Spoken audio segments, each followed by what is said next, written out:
আসসালামু আলাইকুম দর্শক, welcome back to my channel food files by Munmun. আজকে দারুণ সুস্বাদু আলু বিরিয়ানি তৈরি করে দেখাবো। মাছ, মাংস, ডিমের বিরিয়ানি তো অনেক খেয়েছেন। আজকে শুধুমাত্র আলু দিয়ে কিভাবে দারুণ সুস্বাদু বিরিয়ানি তৈরি করে নেওয়া যায় সেই রেসিপিটি শেয়ার করছি। চলুন দেখে নেই এর পুরো প্রস্তুত প্রণালী। আলু বিরিয়ানি তৈরির জন্য আমি এখানে 1/2 কেজি পরিমাণ বাসমতি চাল নিয়েছি। আমি চালগুলোকে 30 মিনিটের জন্য ভিজিয়ে রাখবো, তবে আপনারা চাইলে পোলাও চাল দিয়েও করতে পারেন। সেই ক্ষেত্রে 10 মিনিট ভিজিয়ে নিলেই হবে। চালটাকে 30 মিনিট ভিজিয়ে নেওয়ার পর এবার আমি এগুলোকে সেদ্ধ করে নেব। প্রায় 70% এর মতো সেদ্ধ করে নেব। এর জন্য একটা পাত্রে পর্যাপ্ত পরিমাণ পানি দিয়ে এর মধ্যে দিয়ে দিচ্ছি 2টো তেজপাতা, 3-4টা সবুজ এলাচ, 2-3টা দিয়ে দিচ্ছি আমি দারচিনি, আর দিচ্ছি 1/2 চা চামচের মতো শাহি জিরা। এবার 3 টেবিল চামচ পরিমাণ লবণ দিয়ে দিচ্ছি। পানিতে লবণের পরিমাণ বেশি হতে হবে, তাহলে চালের মধ্যে লবণটা পারফেক্টভাবে ঢুকবে। পানিতে যখন বেশ ভালোভাবে বলক চলে এলো, আমি এর মধ্যে দিয়ে দিচ্ছি আগে থেকে 30 মিনিট ভিজিয়ে রাখা বাসমতি চাল। এবার ঘড়ি ধরে 6 থেকে 7 মিনিট আমি এটাকে সেদ্ধ করে নেব। 7 মিনিট সেদ্ধ করলে এটা প্রায় 70% এর মতো সেদ্ধ হয়ে যাবে। এবার এটাকে আমি উঠিয়ে নিচ্ছি পানি থেকে এবং পরবর্তী স্টেপে চলে যাচ্ছি। আমি এখানে 4-5টা আলু নিয়ে মাঝখান থেকে কেটে নিয়েছি, তবে আপনারা চাইলে আস্ত আলুও এই বিরিয়ানিতে ব্যবহার করতে পারেন। এক্ষেত্রে ওটা দেখতেও কিন্তু বেশ ভালো লাগে। সামান্য একটু জর্দার রং আর চিমটি পরিমাণ লবণ দিয়ে আমি আলুটাকে বেশ ভালোভাবে মাখিয়ে নিচ্ছি। আলু বেশ ভালোভাবে মেখে নেওয়ার পর আমি একটা পাত্রে প্রায় 2 থেকে 3 টেবিল চামচ পরিমাণ সয়াবিন তেল নিয়ে আলুগুলোকে ভেজে নেব 3-4 মিনিটের জন্য। আলুগুলো 3 থেকে 4 মিনিট আমি ভেজে নেওয়ার পর এবার আমি পরবর্তী স্টেপে চলে যাচ্ছি। একটা গ্রেভি তৈরি করে নেব। এর জন্য একটা বাটিতে আমি নিয়ে নিচ্ছি 1/2 কাপ পরিমাণ টক দই, 1/2 টেবিল চামচ পরিমাণ নিয়ে নিচ্ছি লাল মরিচের গুঁড়া, নিয়ে নেব 1/2 টেবিল চামচ পরিমাণ আদা বাটা এবং 1/2 টেবিল চামচ পরিমাণ রসুন বাটা। 1 চা চামচ পরিমাণ দিয়ে দেব ধনিয়ার গুঁড়া, দিয়ে দেব 1 চামচের 4 ভাগের 1 ভাগ জয়ফল গুঁড়া এবং 1 চামচের 4 ভাগের 1 ভাগ জয়ত্রী গুঁড়া। 1 টেবিল চামচ পরিমাণ দিয়ে দেব বিরিয়ানি মশলা। যে কোনো ব্র্যান্ডের বিরিয়ানি মশলা আপনারা এখানে ব্যবহার করতে পারেন। দিয়ে দেব 1 চা চামচ পরিমাণ চিকেন পাউডার। চিকেন পাউডার থাকলে খুবই ভালো। অবশ্যই যদি চিকেন পাউডার ব্যবহার করেন সেক্ষেত্রে হালাল চিকেন পাউডার ব্যবহার করবেন। আর যদি চিকেন পাউডার না থাকে সেক্ষেত্রে টেস্টিং সল্ট দিয়ে দেবেন 1 চা চামচ পরিমাণ। স্বাদমতো লবণ দিয়ে দিলাম। আমি এখানে 1 চা চামচ পরিমাণ লবণ ব্যবহার করেছি, লাগলে পরবর্তীতে লবণ অ্যাড করা যাবে। মশলাগুলো একটু নেড়ে চেড়ে নিচ্ছি। ও আরেকটা জিনিস এখানে অ্যাড করব, সেটা হচ্ছে 1 টেবিল চামচ পরিমাণ টমেটো কেচাপ। টমেটো কেচাপটা অবশ্যই দেবেন, এতে করে টেস্টটা বেশ ভালো আসবে।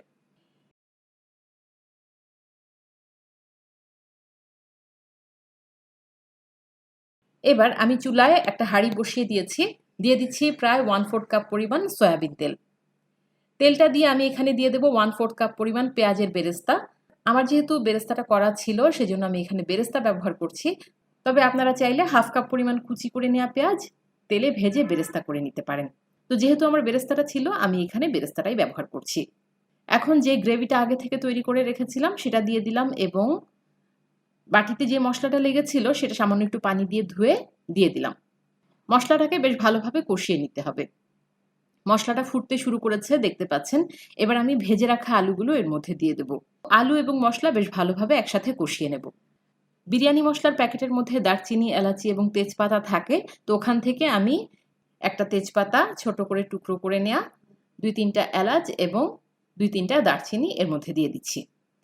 চুলার জাল একেবারে লো করে দিয়েছি। লোতে রেখে প্রায় 10 মিনিটের মতো আমি এটাকে ঢাকনা দিয়ে কষিয়ে নিচ্ছি। ফিরে আসছি 10 মিনিট পর। 10 মিনিট পর ফিরে এলাম। দেখতে পাচ্ছেন মশলাটা থেকে তেল ছেড়ে দিয়েছে, তেল উপরে ভেসে উঠেছে। এবার আমি আলু সিদ্ধ করার জন্য 1 কাপ পরিমাণ পানি দিয়ে দিচ্ছি।